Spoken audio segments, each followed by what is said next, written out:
Are you all ready to listen to the word? Yes. Praise the Lord. Praise the Lord for your life. Praise the Lord for your yes.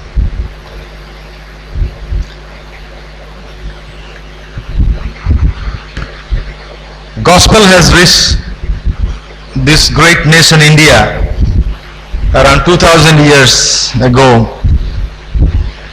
and shockingly, sadly, the percentage of Christianity in our country remains to be the same. There may be marginal increase, but we can never boast about the increase. We are told that churches spring up every now and then, and we are also told that there are churches that are dying. So there are churches that are taking birth, and there are churches that are gone. They are no longer in existence. And Jesus spoke about such churches that are already dying, that are dead, that are on the verge of dying.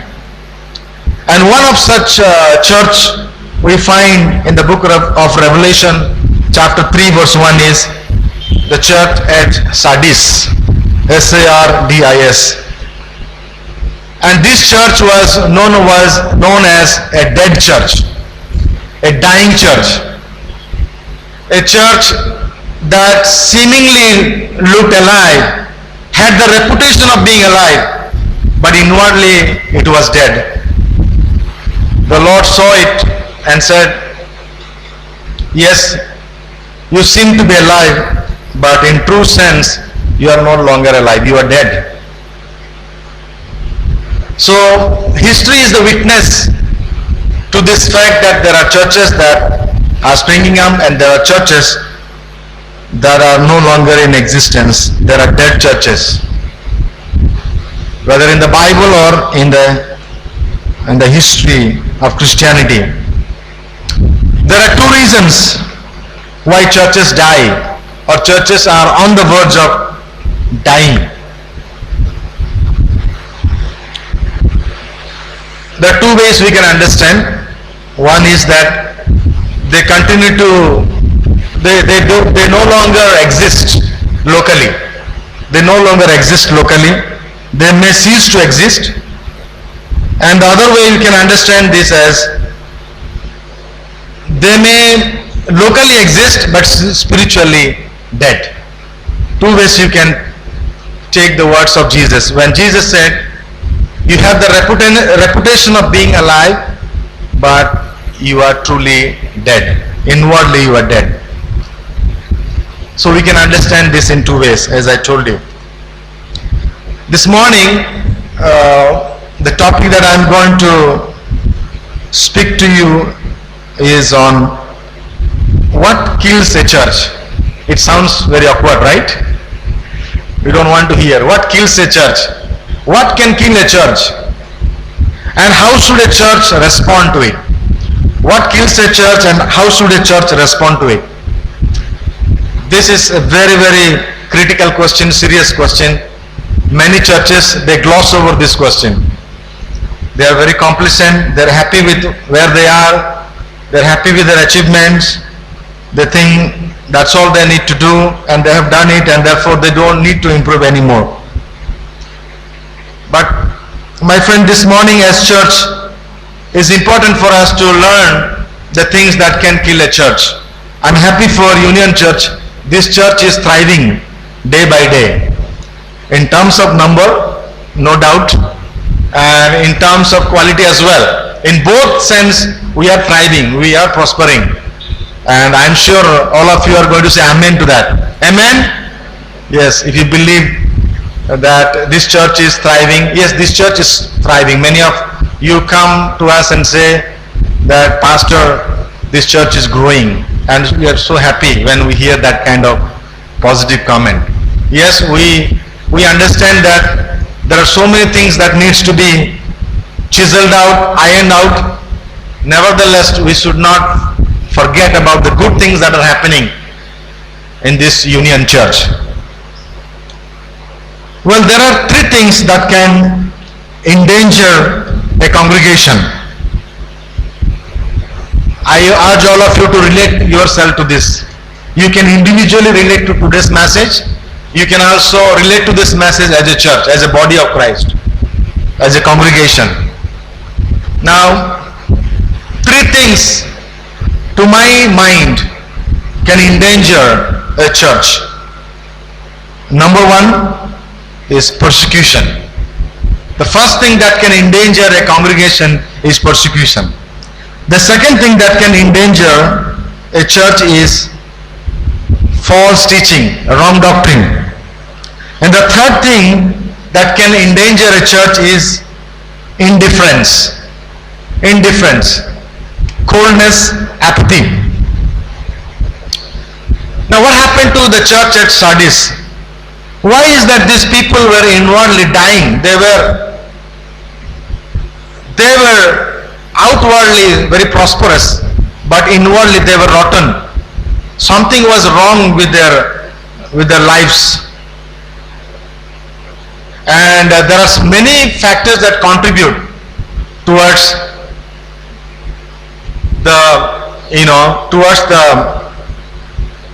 non-existence of the congregation. And as I told you, persecution is one of them. We all know the words of Jesus. Jesus said, you will have tribulation in this world. You will have tribulation in this world. For my name's sake, you will be persecuted. You will be tortured. Sometimes when you hear about the title, what can kill a church, it might sound that it challenges the statement or promise made by Christ. In Matthew chapter 16 verse 18, he says, Jesus promised, I will build my church, Peter, on this rock I will build my church, and the gates of hell shall not prevail against it. If the words of Christ, if the promise of Christ were to be taken seriously, how can anybody imagine that a congregation can finish off? Well, when Jesus made that statement, he was primarily referring to universal church, not necessarily a local church. So this morning I am talking about a particular congregation, a congregation in a particular location. Now persecution is something that has become part and parcel of Christian faith and churches. Because Jesus himself said that you will have tribulation. And to one of the churches that is mentioned in the book of Revelation, the church by name Smyrna, this is what the Lord Jesus said to the church at Smyrna. Let's turn to Revelation chapter 2 verse 9. You know what Jesus said to Smyrna? He says, I know your tribulation and your poverty, but you are rich, and the slander of those who say that they are Jew and are not, but are synagogue of Satan. Do not fear what you are about to suffer. Behold, the devil is about to throw some of you into prison. Clearly, Jesus is alerting the believers at Smyrna, telling them that you are going to face tribulation in your life. Be prepared that there will be persecution. There will be tribulation. There will be shame that you have to face for my name's sake. And it will come for a time. And there are many enemies of the gospel around you who are going to come at you, and they are going to torture you. They are going to thrash you. But do not fear. These were the very words of the Lord Jesus Christ to the church at Smyrna. And the history, the tradition says that the pastor of the church at Smyrna was Polycarp, one of the church fathers. And he became a martyr. The persecution was so intense, so severe at Smyrna that one of the pastors had to become a martyr for the sake of the gospel, for the sake of Jesus Christ. Thank God that today we do not have any such persecution in our church, in our city, in our state. If you generally speak. But never forget that persecution, tribulation can either build a church, help a church to go to a higher level, or it can destroy a church. Two things can happen, either one. And if the church is not prepared enough to face persecution, if the church is afraid to face persecution in their life, then there is a greater danger awaiting. It is important that we as believers in the Lord Jesus Christ, we as Church of Christ, we as body of Christ, we understand the will and plan of God for our life and for the church. And we should never ever forget that tribulation and persecutions are part and parcel of our life. I have heard people asking me, praying for them, pray so that there will not be any persecution at all. Nowhere in the Bible we are taught to pray so that there will not be persecution. We are asked to pray so that God will protect us from the persecution. Not that there will not be persecution. Sometimes we pray wrong kind of prayer and we expect God to answer our prayer in a wrong way. But that is not going to happen. We need to educate ourselves. We need to educate ourselves.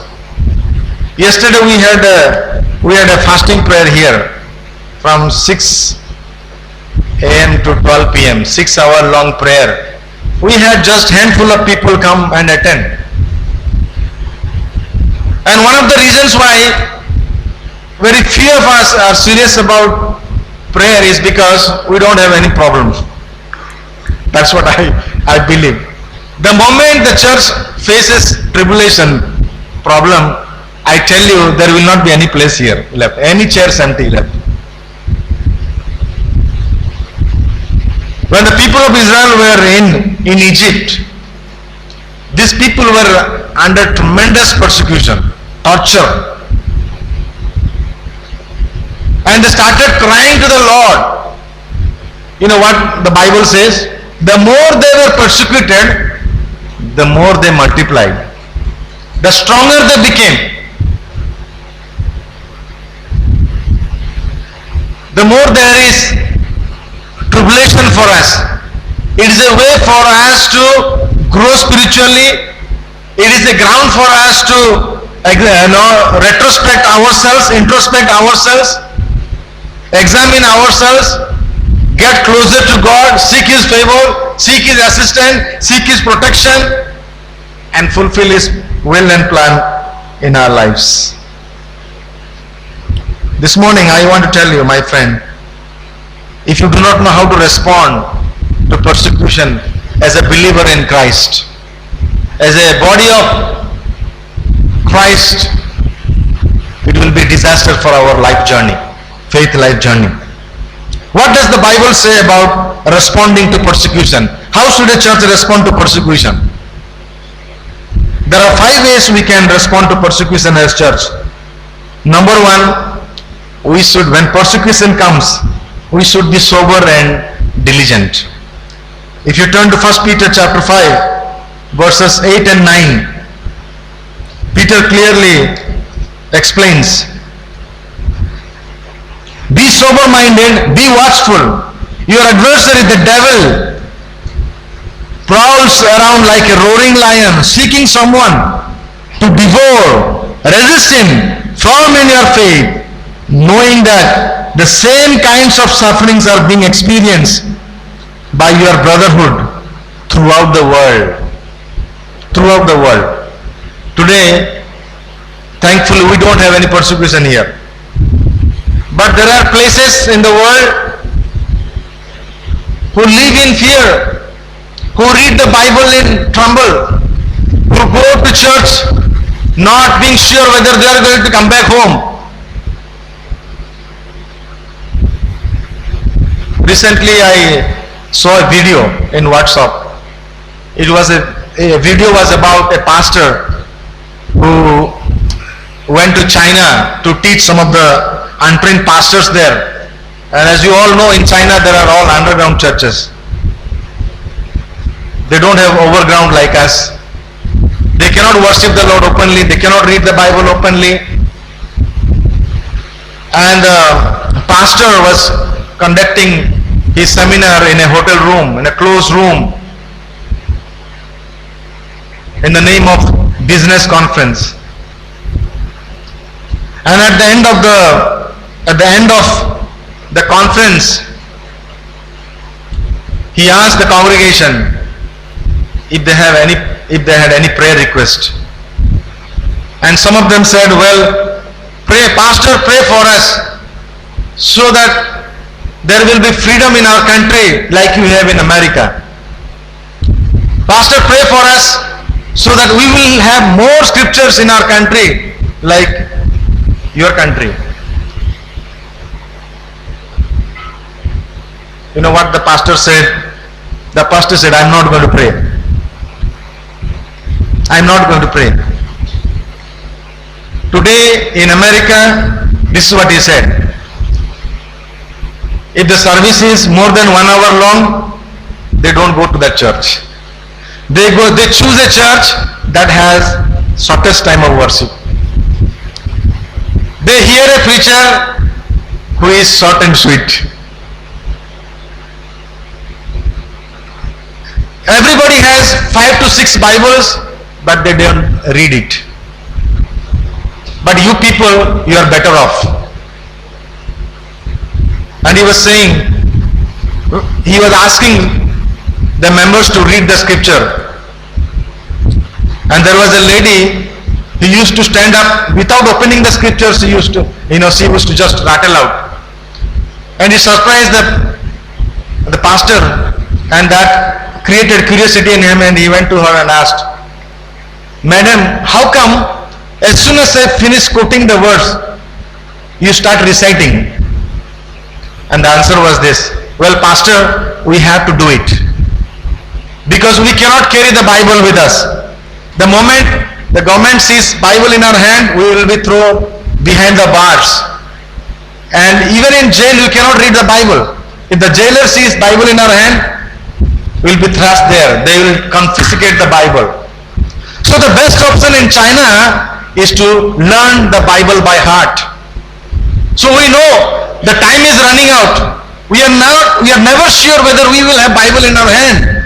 So the moment we have the scripture in our hand, we try to learn by heart and keep the Bible in our heart and mind. This is what happens when there is persecution. There is so much that can happen to us spiritually when persecution comes. And here Peter says, you may not be suffering, but you should be sober. You should be gentle towards it. You must know how to respond to it. And the second way to respond to this is that you should never be taken by surprise. Whenever persecution comes, you should never be taken by surprise. 1 Peter chapter 4, verse 12 and 13. Behold, do not be surprised at the fiery trials when it comes upon you to test you, as though something strange were happening to you. This is what the Bible says. When trial and tribulation, when persecution comes to your lives, never be surprised. Understand that this is the will of God for our lives. In my name, the world is going to persecute you. This is what the Bible says. This is what Jesus said, and that is what you and I need to expect all the time. We should never ever shy away from the opportunity to suffer for the sake of Christ. I do not know how many of you have ever been persecuted for the cause of Christ. The other day, just yesterday, during a prayer, I was sharing, and one of my questions that I asked was, have you ever been thrashed? Have you ever been slapped for the sake of Christ? Have you ever received any blow for the sake of Christ? Have you ever been tortured for the sake of Christ? By the grace of God, I have been able to serve the Lord for last 20 years. And I have been part of many different ministries. One of the types of ministry, nature of ministry that I was part of was knocking the door of non-Christian and forcing them to buy Christian literature. Just imagine. But thankfully, not even one time I was, scolded by anybody. I sensed the presence of God, except for one time. It was in the afternoon that I was at the door of a gentleman's house, and I knocked the door, and the young guy was deeply, he was fast asleep, and then he woke up and he wanted to slap me, but he only came close to my cheek, and he could not slap me. I wish he had slapped me. It would have been my joy to suffer for the sake of Christ. He scolded me saying, "Get the hell out of here." And then when I insisted giving him the tract, he came close to me. He raised his hand towards me, but only came close to my cheek. But there are so many of you perhaps here who received big blows. There was one brother who testified that he received many blows on his body, like Apostle Paul. You never know such time would come in the days to come. You may have to receive that kind of blow for the cause of Christ. My friend, as children of God, as the body of Christ, whenever there is tribulation, persecution, let us not consider them strange in our lives. Let us consider them as part and parcel of life. The third way to respond to persecution is submit ourselves to God. Submit ourselves to God. 1 Peter chapter 4, verse number 19. Submitting ourselves to God, when that happens, it says, "Therefore, let those who suffer according to God's will entrust their soul to a faithful Creator while doing good." When you suffer for the cause of Christ, just surrender yourself, like Stephen. As he was being stoned by the enemies of the gospel, the enemies of Christ, look towards heaven, pleading to the Father, seeking their forgiveness for their enemies of the gospel. Submitting your lives at that particular moment, allowing God to take control over your life. Instead of running away from persecution, instead of shying away from persecution, instead of praying to God for not bringing any persecution, it is wise for us to prepare ourselves to face persecution. The fourth way to respond is being joyful when you face trial. Being joyful when you face trial. Look at what happened to the apostle of the Lord Jesus Christ in Acts chapter 5. Let's go to Acts chapter 5 and see how the apostle reacted. Having been beaten black and blue, Acts chapter 5, verses 41 and 42. 40, verse number 40. "And when they had called in the apostles, they beat them and charged them not to speak in the name of Jesus, and let them go. Then they left the presence of the council, rejoicing that they were counted worthy to suffer dishonor for the name." The apostles, they considered themselves fortunate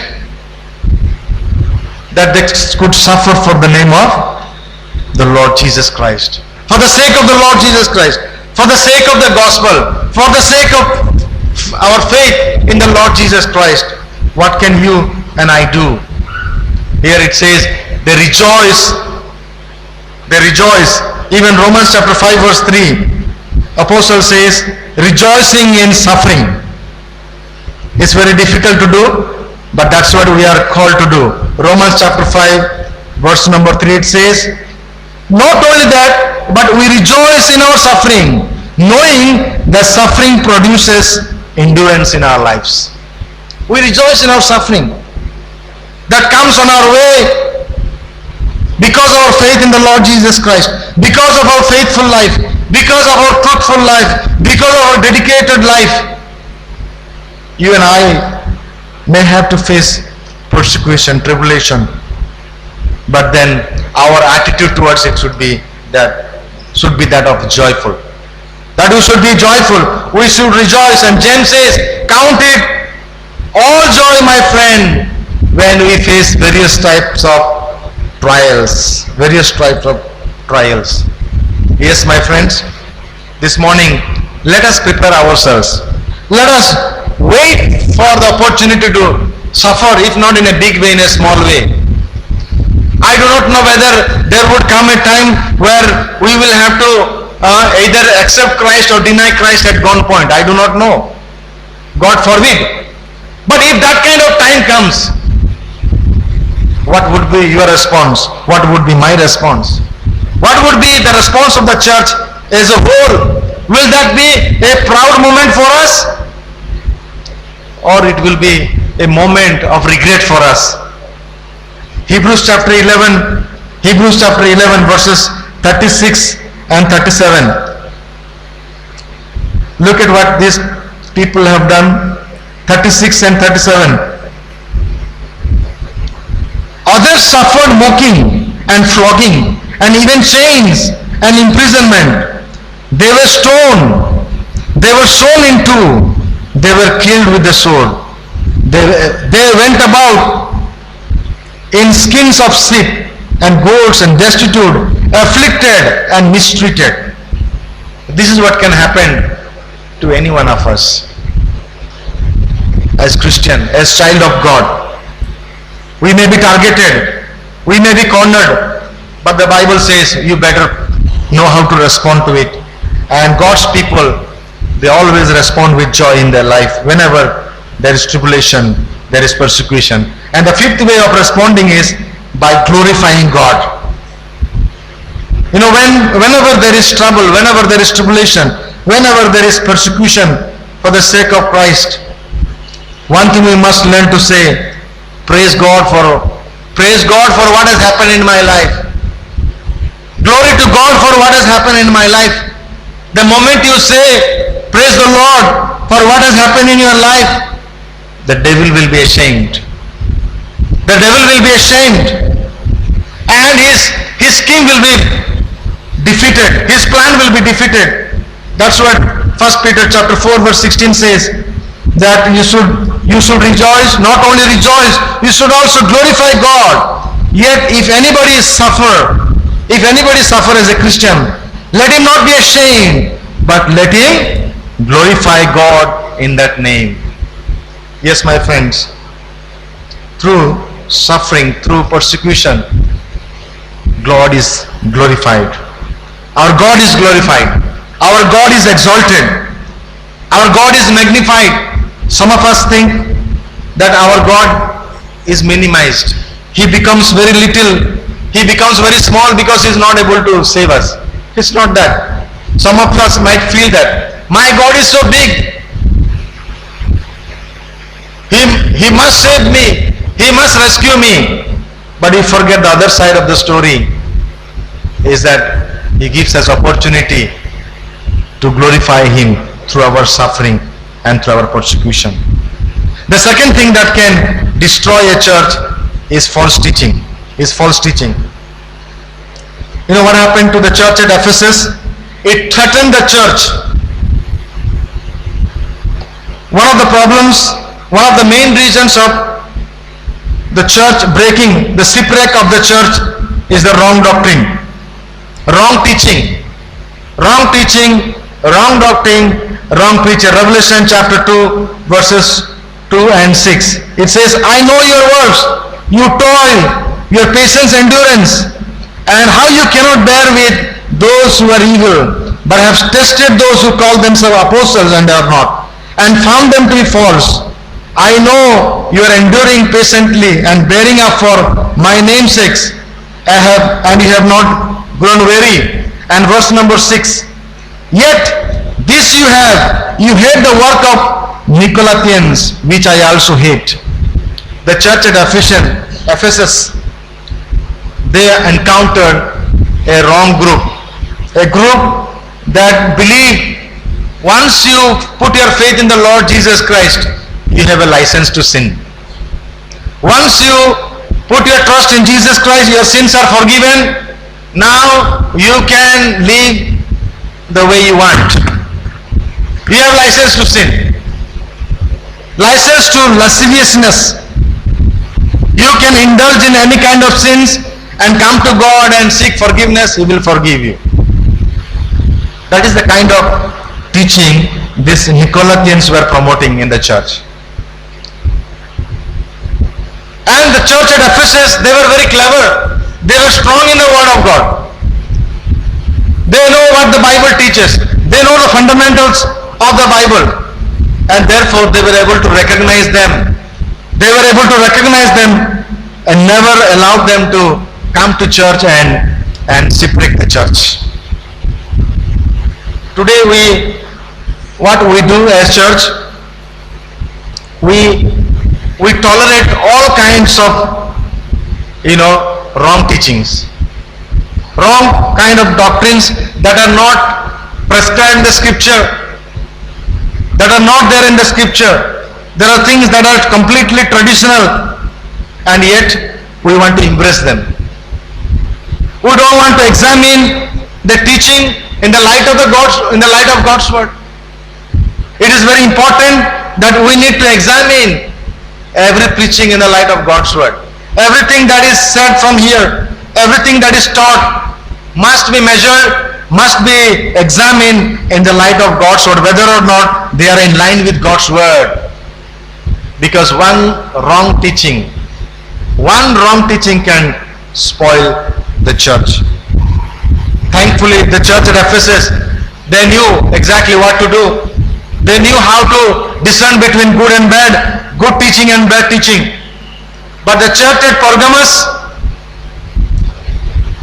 they were not able to, take care of them. So, in the Bible we have Paul and Peter who warned the danger of wrong teaching. It is important what kind of church we go to. What kind of church we go to also is very important. If Christ is not exalted there, if Christ is not glorified there, if the word of God is not given importance, if discipline is not the name of the game there, that is not a good church to go to. That is not a good church to go to. Don't look at the building, the beauty of the building, and get attracted and go inside. You'll be disappointed. You'll be disappointed because you'll be misguided. The faith which you have will be destroyed. The hope which you have will be destroyed. The joy of salvation which you have will be destroyed. And therefore, it is important that we examine every teaching that is given to us. Now, as church, as individual, how do you respond to wrong teaching? Number one, we need to turn away from wrong doctrine. Paul asked Timothy, young pastor, in 2 Timothy chapter 4. 2 Timothy chapter 4, this is what he says. Verses 3. For the time is coming when people will not endure sound teaching. They will say, we don't want teaching. We don't want sound teaching.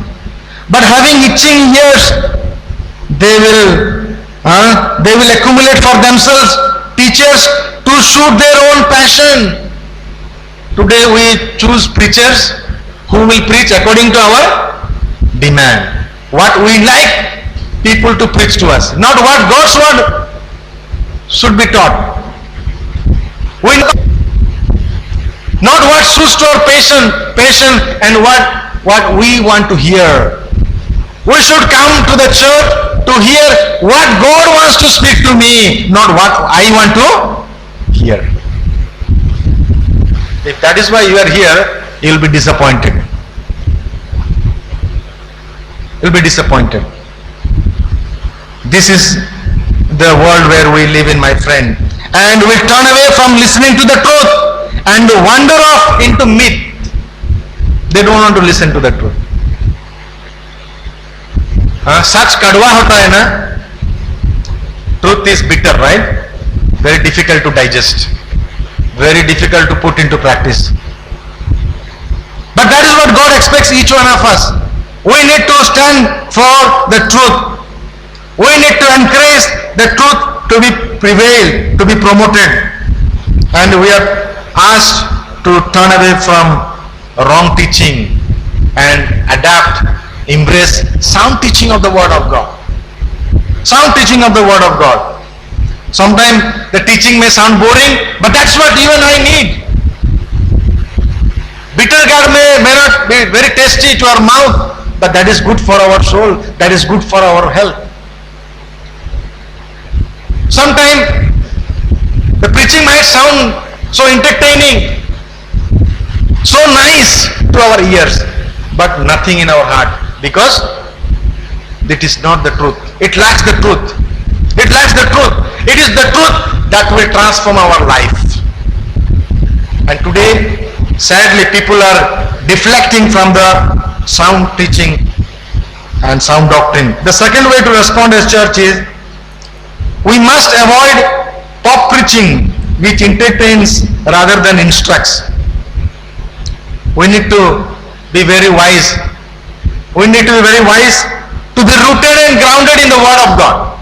We need to be rooted and grounded in the Word of God and listen to the truth of the Scripture that instructs, not entertains. The third way to respond is, we must not support those who teach doctrine that are contrary. There are contrary doctrines, contrary to the Scripture. They are far away from the Scripture. There is no truth at all. There are only traditions. They are man-made ideologies, man-made theories. Don't be mesmerized by those things. Don't be mesmerized. We need the pure milk of the Word of God if you and I have to grow spiritually. The third danger for the church is indifference. Indifference, apathy, and slothfulness. And this is the strategy Satan uses very often. Very often. The church at Ephesus was doing very well, but their problem was they lost their first love. They lost their devotion. They lost their passion. They lost their priority in their life. We all experience that kind of, thing in our life, in our spiritual journey. There were times, we remember, we were so aggressive, we were so enthusiastic, we were on fire, reading the Bible day in, day out, praying all the time, trusting God more and more. But now what happened? We hardly read the Bible, we hardly come to the church, we hardly find time, we hardly have any devotion for the Lord. That's what happened. We become traditional Christians. We are happy with the basic things, the basic knowledge of the Scripture, and we don't want to grow in our Christian life, and we become indifferent. But the Word of God says that we need to give priority to God's kingdom. Seek ye first the kingdom of God and His righteousness. The church at Ephesus, they were doing very well, but after 40 years, history is the witness that there is no longer a church there. What is the reason? They became very cold in their spiritual life. They lost their first love. They lost their priority. They lost their devotion. They are no longer glorifying Christ. They are no longer giving importance to the Word of God. They are no longer giving importance to prayer. They are no longer giving importance to witnessing. And that is how they have grown cold. And they are asked how to respond to this. We all go through this kind of rampage in our spiritual life. We all have rampage. We all have bad days in our lives, but there is a way out. You know what Bible says? In Revelation chapter 3 verse 15 to 17, the Bible says, remember, repent and return. Three things the word of God says. Remembering what? Remembering those old good days. How lively, how enthusiastic you were. How enthusiastic. Remember your old devotion. How aggressive you were for the Lord. And then he says, repent. Consider, what is that holding us back? What is it that holding us back from reading the scripture, reading the Bible? What is that holding us back from witnessing? What is that holding us back from having fellowship with one another? You better repent. Recognize your sin and repent. And the third thing he said is return to God. Return. Come back. Try to get back that old passion, that first love. Lord, give me the fervency, the seriousness in my life that I will be able to enjoy the joy of salvation that you have given me. Give me back those old days. This indifference in our lives can be dangerous in the life of the church. There are many churches today, they are no longer there. One reason is they are happy with the same old thing, the same tradition. They don't want to do anything new. This is the way we have been doing, so we will continue to do. Why to bring something new? This is the only way we do, we will stick to it. What to do? We are very traditional. If you become traditional, we can never be transformational. We can never fulfill the will and plan of God in our life. May the Lord help us that we may take care of ourselves and also the church that God has given us. That we will be ready to face persecution anytime. That we will never entertain any kind of wrong teaching, wrong doctrine into our lives. Personal life, our family life, our church life. Number 3, we will never allow indifference in our lives. Always try to pour more water. Try to put more fire, more petrol on the fire, so that our life will continue to burn for the Lord and we will shine for the Lord.